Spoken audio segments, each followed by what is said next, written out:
Nosleep has been hiding a terrible secret, and I just figured it out. Posted by SYMN. Nosleep is closing to the public for a few days apparently. That gives me hope. Maybe the reason why is that others have finally caught on to what's really going on here. I'm sorry, I don't know where to start with this, how to introduce myself, how to start a story. I've never been good with any of that. To put it frankly, I've never really been particularly good at anything. You could say I'm a failure at life.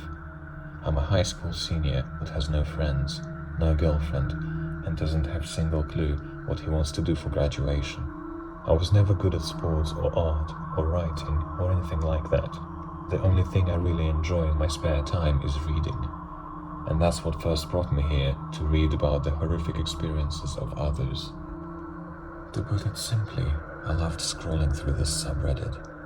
At first, I never really gave any thought to the posts I read, but in time, I started thinking long and hard about every single one I would read. I started to understand them more than I ever did, and I fully realized what Nosleep is. Nosleep is a chronicle of dark events and nightmares. It's full of warnings, written accounts from those of us who have witnessed the unspeakable and desperately want to warn the world before it happens to them as well. I've devoted most of my free time to proving that, to hunting down proof and records of the events we read about, but I never expected that proof would find me first. Throughout most of my high school life, I've spent most of my free time hunting down the stories behind the posts of Nosleep. See, we all know the horrifically real origins of the experiences we post, but there are so many skeptics on the outside who don't. And I figured that if I could find evidence that definitively proved just a few of the posts in Nosleep were true, people would start taking us seriously.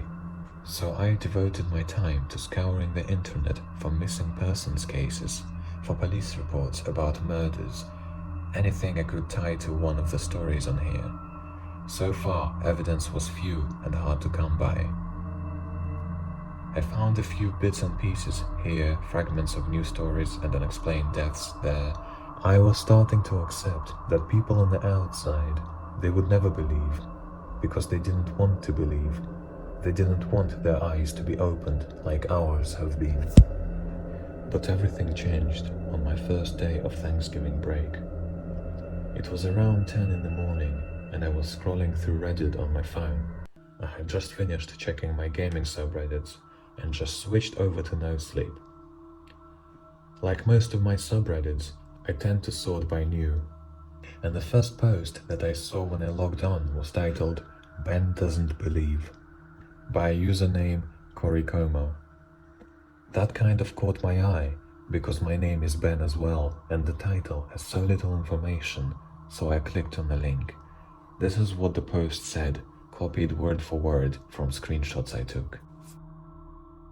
Ben doesn't believe he's living in blissful ignorance, as he fools himself and fools others. He likes to pretend that his boring, monotonous existence is all that there is. Ben doesn't want to believe that there is something else, something out there that's more than him. He doesn't want to believe in God. He doesn't want to believe in demons. But believing or not believing doesn't make a difference to the truth. It only means that you're either in acceptance or denial. Ben lives in Cleveland, Ohio, and he's failed in every single way possible. He tries to bury his emptiness by immersing himself in fiction, in books, in games, in shows. But even that's not helping anymore. He doesn't want to believe anything. He doesn't want to believe that every day is another day closer to his inevitable death. Unless he changes his mind and starts to believe. Ben won't believe this now as he reads these paragraphs. He won't believe when it comes for him. He won't believe until it's too late. Because that's what Ben does. He wastes his opportunities. Something about that post unnerved me more than anything else I read that day. Maybe because of how short it was, or because of the odd style in which it was written, void of almost any detail. Maybe it was because of how my own name was Ben, and that I lived in Cleveland too, and that it was a pretty freaky coincidence. But that was all it was, a weird coincidence. I mean, it couldn't possibly be about me. Who would want to post about me? I'm perfectly normal and perfectly sane. I didn't even think about the whole incident until 2 days later. I was scrolling through Reddit again, this time late at night when I couldn't sleep. I guess that's ironic, looking at r/Nosleep when I could get no sleep. I had been reading stories for almost half an hour, and at that point I was skimming through titles looking for anything that caught my eye. That's when I saw it, a post from 3 hours ago titled "Ben Lost His Chance." At first I thought it was a sequel to the other weird one I read a few days back, but this post was written by a username 3462937black8. Weird username, but I was curious. I clicked the link.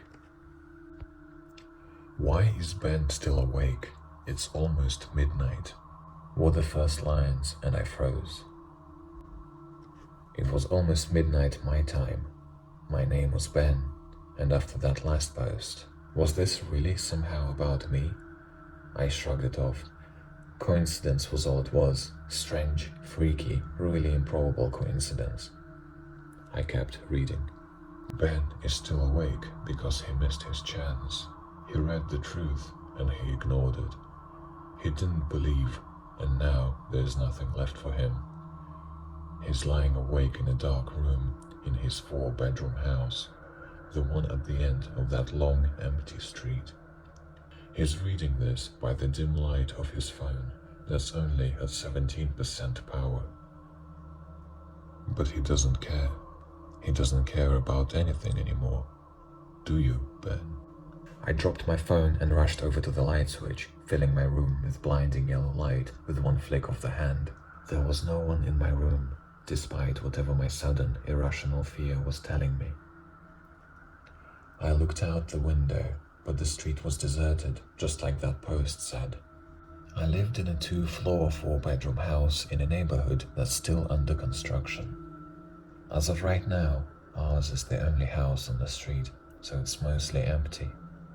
And I was lying on my bed, scrolling through my phone, unaware that my battery had dropped down to 17%. Everything that post had said was true for me. Someone somehow was watching me and posting about me in a place devoted to the paranormal. What the hell did that mean? I gingerly picked up my phone again, having seen that there was still one paragraph left in the story. At this point, I was pretty sure it was some kind of sick joke. Someone from school maybe. Or maybe it was my older brother, who was also home on break, playing a prank on me. Maybe it was some of the online friends I had. The ones that had told me about Nosleep and discussed the stories and their implications long into the nights. Either way, someone was messing with me, and I wasn't very fucking happy about it. I read the last paragraph. "Ben is starting to wonder now if he has this all wrong. How would anyone know things like that? How would they know that the pajamas he's wearing right now are red? Or that his favorite drink is iced tea? Or how would some stranger know that he blames himself for Sienna's death? How would they know about that stash that is hidden underneath that loose floorboard? How would someone on the internet know about his crush on Grace? How would they, Benjamin Kona?" I suddenly switched my phone off and threw it across the room in a burst of anger. This was going too far. Whoever was playing this practical joke using my real name was one step too far, and exposing those things online was just wrong.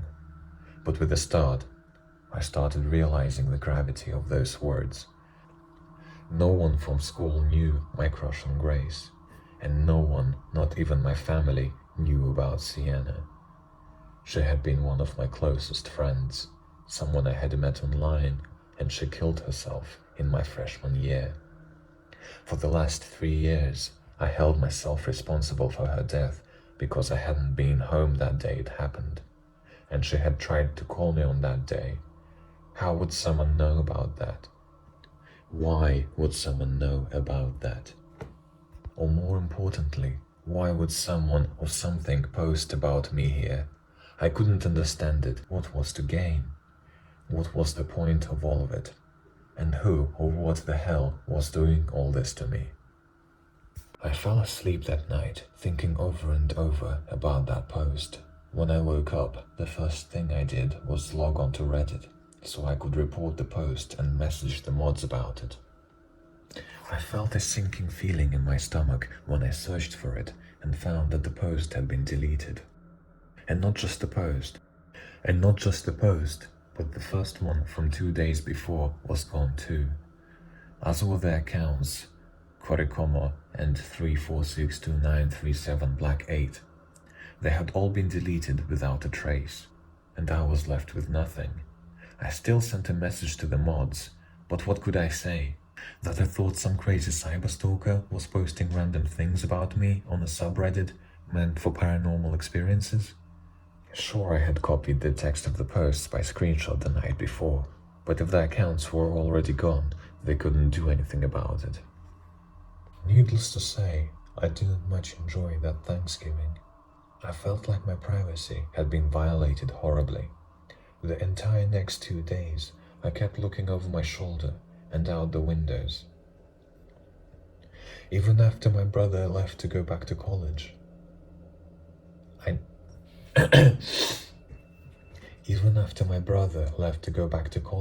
never caught a glimpse of anything unusual, but someone somehow had found out things about me. I almost said something to my brother about it, but I knew he'd just laugh at me. He was somehow who refused to see the truth about the sides of the world that were hard to believe, and so I kept quiet in my growing fear. Needless to say, I didn't log on to Reddit for a few days.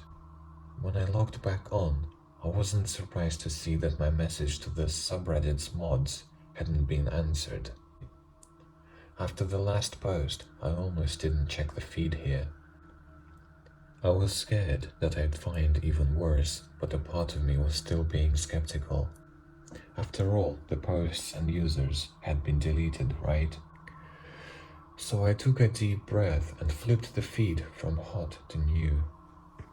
I froze in my chair as the page refreshed, displaying the first 4 post titles, all from different accounts. Ben is a coward. Ben still doesn't believe. It's coming for Ben. And the last one.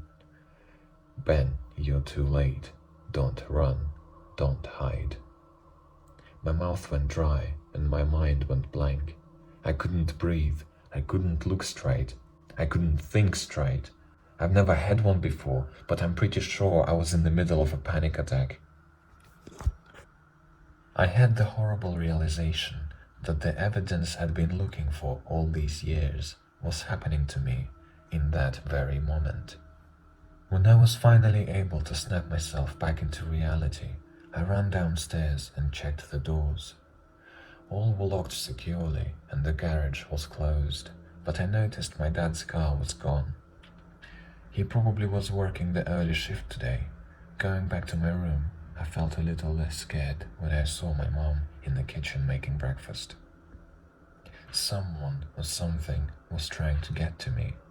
The posts are never ever wrong, and if someone was posting things about me, then it had to be true. What that meant terrified me more than anything.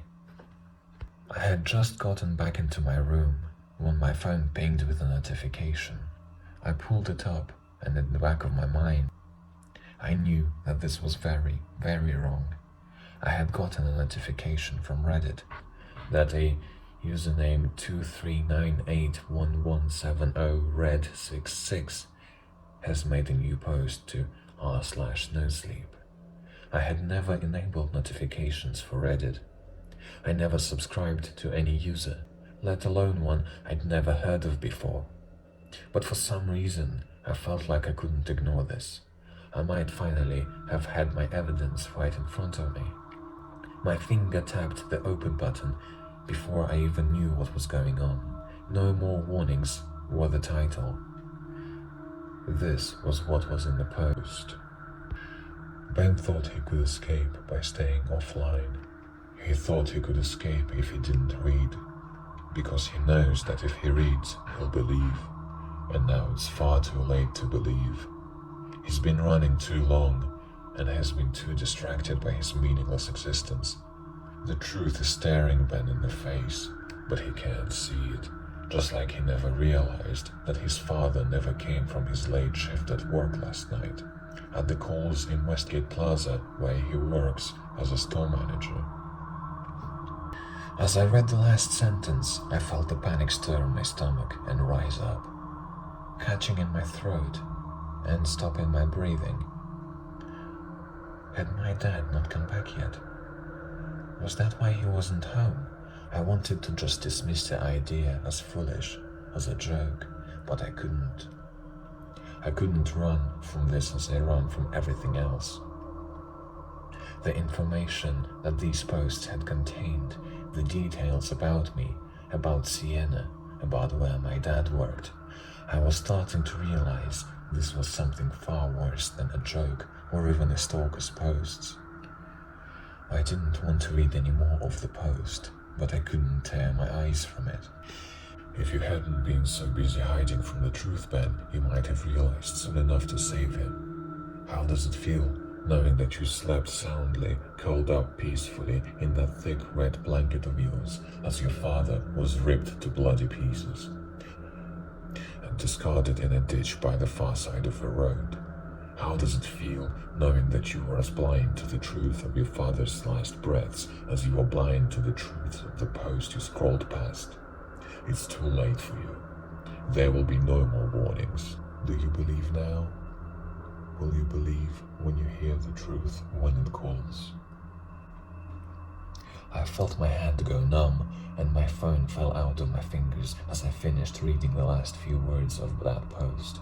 My mind was running in a million different directions at once, and I felt waves of every emotion, from panic to fear, to anger, to sorrow, to disbelief, to shock wash over me. I had no time to process the horror that I just read, though. Only seconds later, I heard the ringing of our home phone downstairs. Will you believe when you hear the truth when it calls? And just like that, everything clicked into place, with a surge of nausea and sheer terror. I scrambled off my bed and leapt down the stairs, trying to reach the phone before my mom picked up. I knew what was coming. I couldn't let her hear it first. I couldn't make her go through that. "Hello, Connor household," I heard her say as I was halfway down the stairs, and I knew I was too late. When I sprinted into the kitchen moments later, the look of twisted shock on her face told me everything I needed to know.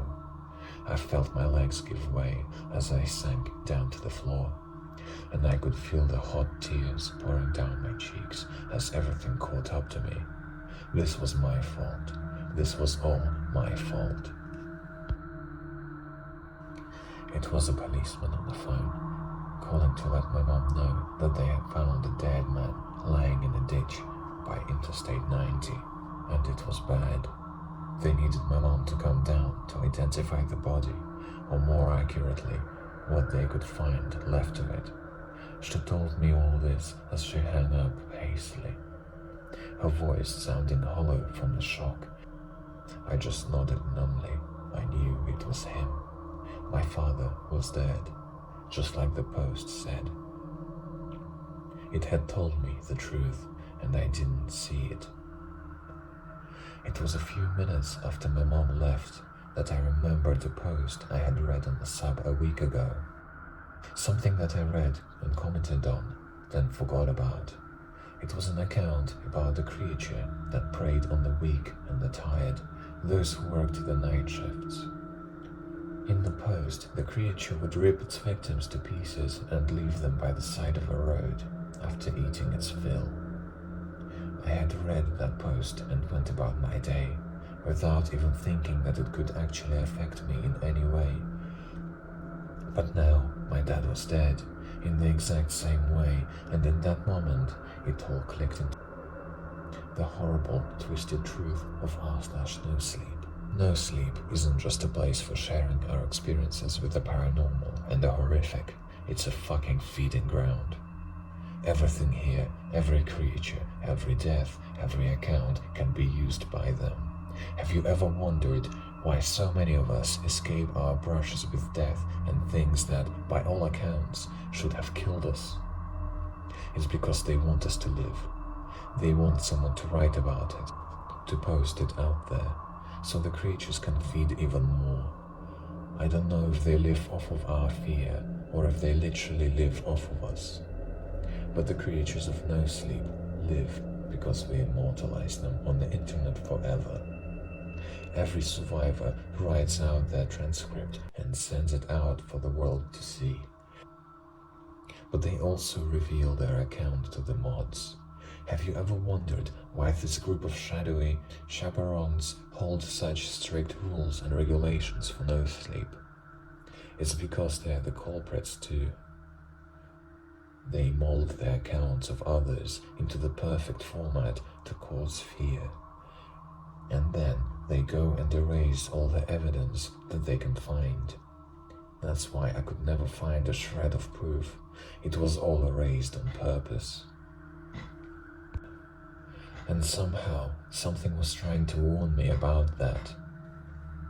Maybe it was one of the mods who got tired of leading the readers to their deaths. I don't know. All I know is that if I listened to their warnings, my father would still be alive.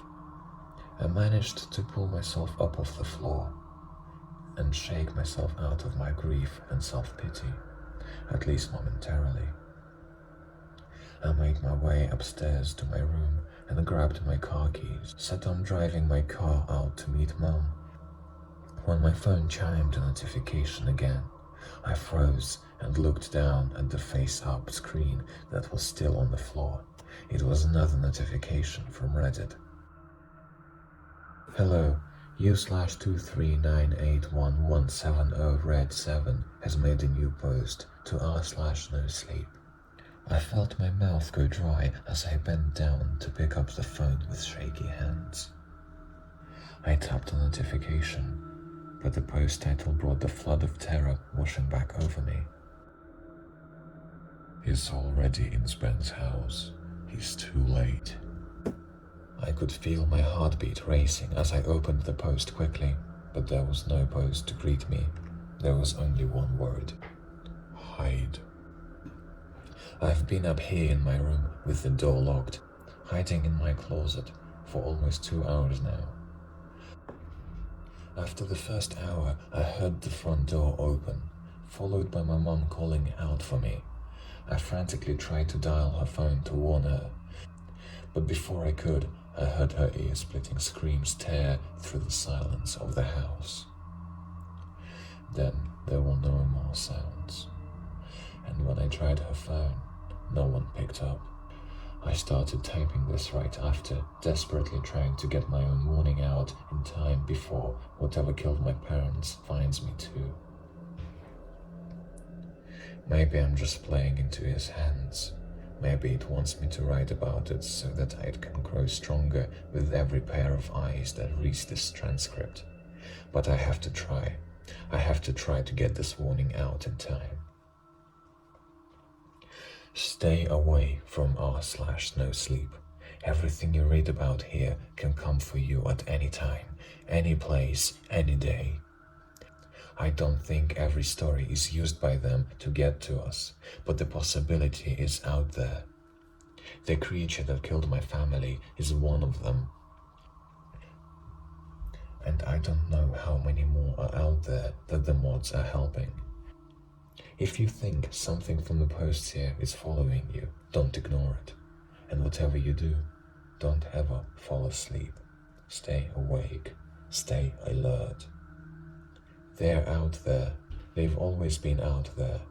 And they've always known we've been watching them.